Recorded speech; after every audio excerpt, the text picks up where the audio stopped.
Assalamualaikum warahmatullahi wabarakatuh.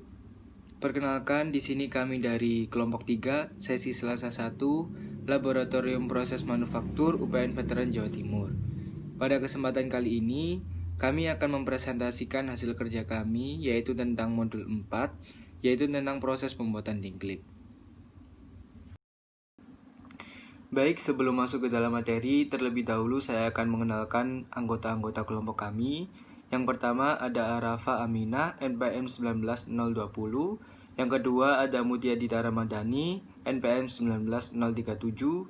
Yang ketiga ada saya sendiri, Muhammad Rafi Alfitroni, NPM 19154. Yang keempat ada Adriel Sitompul, NPM 19158.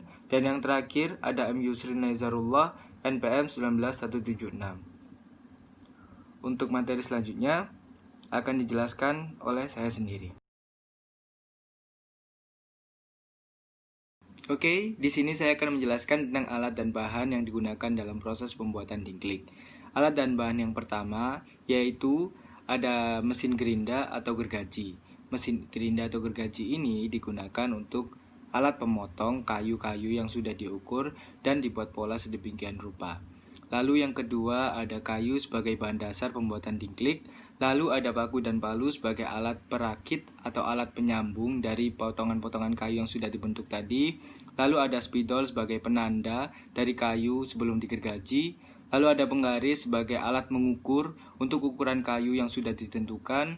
Lalu ada amplas, di sini amplas berguna sebagai alat penghalus potongan-potongan kayu tadi atau permukaan kayu yang sudah digergaji. Lalu ada meteran. Meteran ini digunakan sebagai alat ukur kayu pertama kali sebelum dibuat menjadi pola-pola. Lalu yang terakhir ada cat kayu. Cat kayu ini berfungsi sebagai pelapis dari kayu tersebut agar tidak mudah kropos dan sebagai penghias. Terima kasih penjelasan dari saya. Selanjutnya akan diterangkan dan dilanjutkan oleh rekan saya. Assalamualaikum warahmatullahi wabarakatuh. Perkenalkan, nama saya Muhammad Yusri Nazarullah, NPM 19176. Di sini saya akan menjelaskan tentang manfaat dingklik, di mana dingklik tersebut dalam KBBI berarti bangku yang berukuran kecil yang digunakan untuk duduk atau meletakkan kaki. Manfaat daripada dingklik yang kami buat dalam modul 4 ini cukup beragam. Bisa juga digunakan sebagai duduk, bisa digunakan untuk alat meletakkan kaki, bisa juga digunakan untuk alas untuk memotong bahan makanan yang akan dimasak. Biasanya digunakan pada dapur sebagai talenan. Cukup sekian dari saya, kurang lebihnya mohon maaf. Wassalamualaikum warahmatullahi wabarakatuh. Nama saya Adriel Sitompul, NPM 19158, kelompok 3, sesi Selasa 1. Saat ini saya akan menjelaskan tentang proses pembuatan dingklik. Pertama-tama, kita harus mempersiapkan alat dan bahan. Alatnya itu seperti gerinda tangan, gergaji, palu, dan kuas. Dan bahan-bahannya itu seperti kayu, paku, cat, atau pernis. Proses kedua, kita mengukur bahan di mana sudah ditentukan ukuran bahan yang akan kita buat. Yang ketiga, ada proses pemotongan menggunakan gergaji atau gerinda. Kita memotongnya sesuai dengan ukuran yang sudah kita tentukan tadi. Yang keempat, ada proses penghalusan dengan menggunakan amplas. Yang kelima, ada proses perakitan dudukannya sama kakinya agar bisa diduduki dengan kuat. Yang keenam, ada proses pengecatan untuk menghindari kayu tersebut dari rayap dan memperindah estetikanya. Sekian, terima kasih. Assalamualaikum warahmatullahi wabarakatuh. Nama saya Mutia Ramadhani, NPM 19037. Nah, di sini saya akan menjelaskan tentang OPC atau Operation Process Chart. OPC sendiri merupakan suatu diagram yang menjelaskan langkah-langkah suatu proses yang akan dialami dari bahan baku tersebut, mulai dari proses operasinya hingga proses pemeriksaan. Seperti waktu yang akan dialami, alat yang digunakan, kemudian seluruh prosesnya hingga produk tersebut jadi. Di OPC pada kelompok kami ini saya akan menjelaskan mulai dari pembuatan dudukan, kaki kursi 1, kaki kursi 2, hingga penguncinya. Nah, di bagian lingkaran kiri itu menunjukkan waktu yang dihabiskan dalam proses tersebut, kemudian di bagian kanan merupakan prosesnya yang dialami. Nah, di lingkaran yang pertama pada bagian dudukan merupakan proses pengukuran yang memerlukan waktu 1 menit dan alat yang digunakan merupakan penggaris dan spidol. Kemudian pada lingkaran yang kedua merupakan proses pemotongan menggunakan alat gergaji dan waktu yang dialami selama 3 menit. Kemudian yang ketiga yaitu ada proses penghalusan membutuhkan waktu selama 3 menit dan alat yang digunakan yaitu amplas.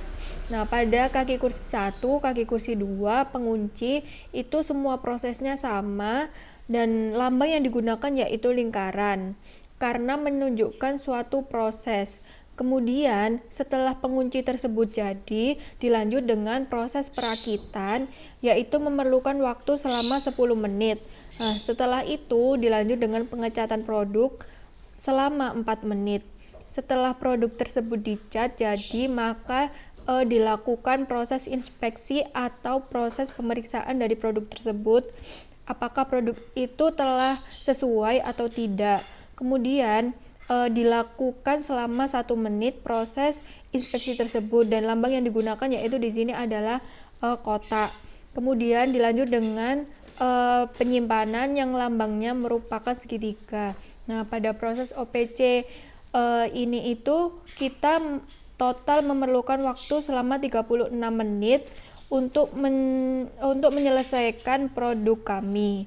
Nah, pada prosesnya ada proses operasi sebanyak 14, ada proses pemeriksaan sebanyak 1, ada proses penyimpanan sebanyak 1, dan total seluruh proses adalah ada 16.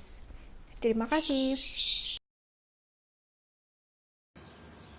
Assalamualaikum warahmatullahi wabarakatuh. Perkenalkan, nama saya Arafah, NPM 19020. Di sini saya akan menjelaskan mengenai peta aliran proses atau FPC atau disebut juga Flow Process Chart. Peta aliran proses ini adalah suatu diagram yang menunjukkan urutan mengenai operasi, pemeriksaan, transportasi, menunggu dan penyimpanan yang terjadi selama satu proses atau prosedur berlangsung, serta di dalamnya juga memuat informasi-informasi yang diperlukan untuk analisa, seperti informasi mengenai waktu yang dibutuhkan dan jarak perpindahan. Pada peta aliran proses di samping terdapat 5 macam kegiatan yang disimbolkan oleh simbol-simbol tertentu, diantaranya simbol lingkaran yang menandakan operasi, lalu persegi panjang yang menandakan inspeksi, lalu simbol panah yang menggambarkan transportasi, simbol D yang menggambarkan delay, serta segitiga terbalik yang menggambarkan penyimpanan. Pada peta aliran proses di samping terdapat 11 operasi, 1 pemeriksaan, 3 transportasi, 3 penungguan, dan 1 penyimpanan. Total ada 19 langkah dari awal pengukuran kayu dudukan hingga yang terakhir penyimpanan hasil akhir jadi dari produk tersebut.